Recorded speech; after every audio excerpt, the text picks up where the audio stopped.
Hey there, YouTube. This is Double Sync here with my good friend Ricardo, who got first place at the Tuscaloosa, Alabama Regionals this past Saturday, and he's going to give us his deck profile on what deck did you take, Ricardo? Chain burn. Ah, you jerk. Anyways, first we're going to start off with the monster lineup, I guess. Go right into it. What do we got? Starting off with one Morphing Jarge because I'm greedy and I love to draw. 3 Steel Scarecrows, mainly because I hate to get hit. I prefer Scarecrows over Battle Fader main deck just because Warning is live first round always. Double Meteon because people's biggest fear is Monster Swarm. People say that Lava Golem is their recovery for that, but in a lot of situations where it's a bunch of Exceeds, I'd rather clear the entire field than play 2 and still take a hit. I only main deck 1 Lava Golem because I like Meteon better anyway. Right here are the cards that I use for tokens. My Renamons right there are Renamon OTKs. You'll find out later why. Some Helpful Advice, Super Scoop Up, Rico, because it's Rico. And my favorite card in the game, Gallant. Wow. Alright. Now on to the spells. I run 3 1-day apiece. Of course, it's pretty obvious. 1 day apiece if you need that extra turn or if you just need the extra draw. Plus it's quick deck thinning. Double Chain Strike, kind of the focus of the deck. Chain Link 4 or 5, it's a big play. Double Duality, not because Duality is at 2. When I previously ran Chain Burn, it was already at 2 in my deck because I felt 3 was excessive, and every now and then I do like to special summon Lava Golem. And 1 Scapegoat. Scapegoat was the thing that I kept in the deck for people who would go Shockmaster, Monster Effect, while they cleared my back row, or Shockmaster Traps when I had a bunch of stuff face down. Scapegoat was the one card when they would try to go Shockmaster a game, I would be able to have that extra turn and pull it off.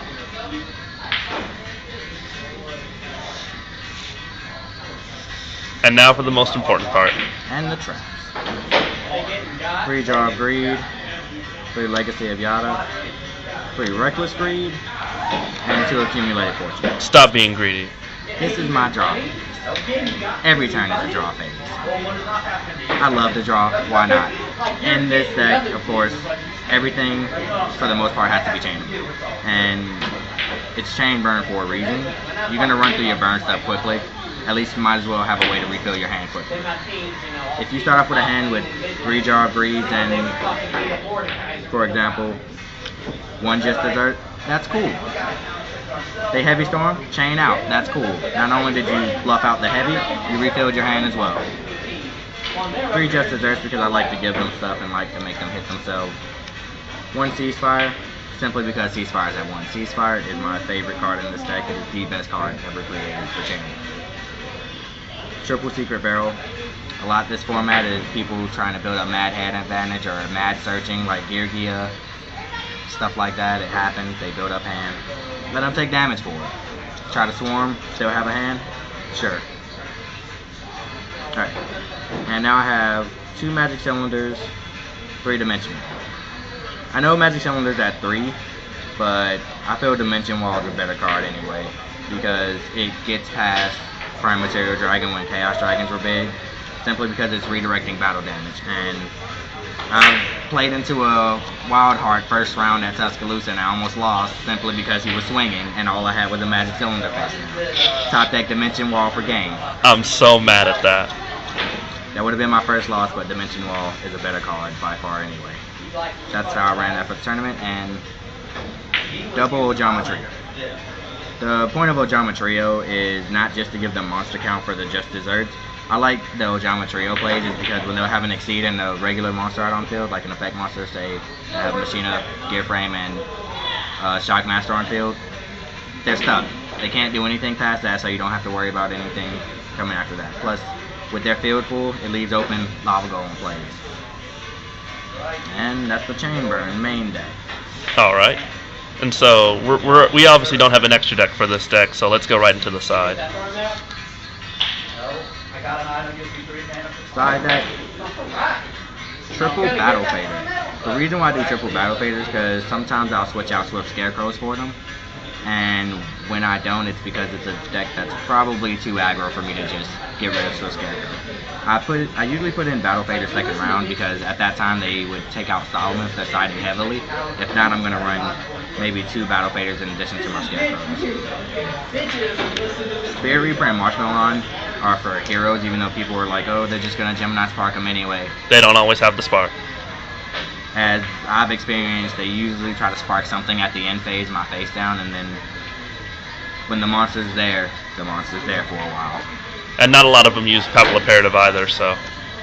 I faced a Papilloperative with Spirit Reaper and gamed him with Dimension Wall. Oh. It was hilarious. It redirects battle damage, not stop it or target the monster.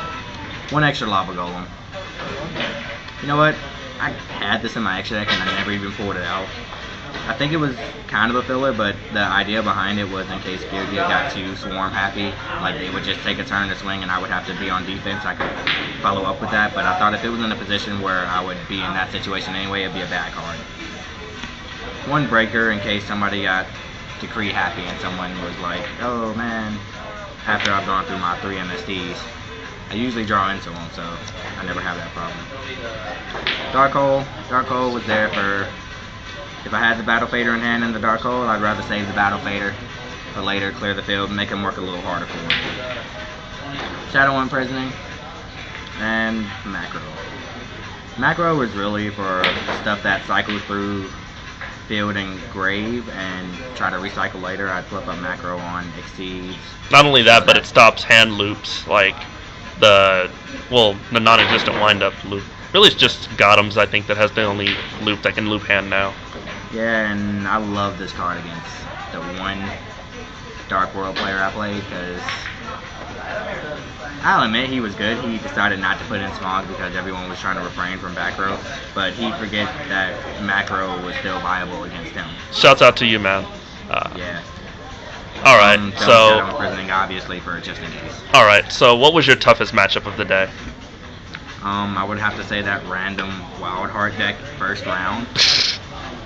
Patrick Owens he did pretty good. It was difficult. He was the first time I went into round 3. He was at round 4, and then I saw him later at top tables, and he decided to split. He gave me the win for first, though.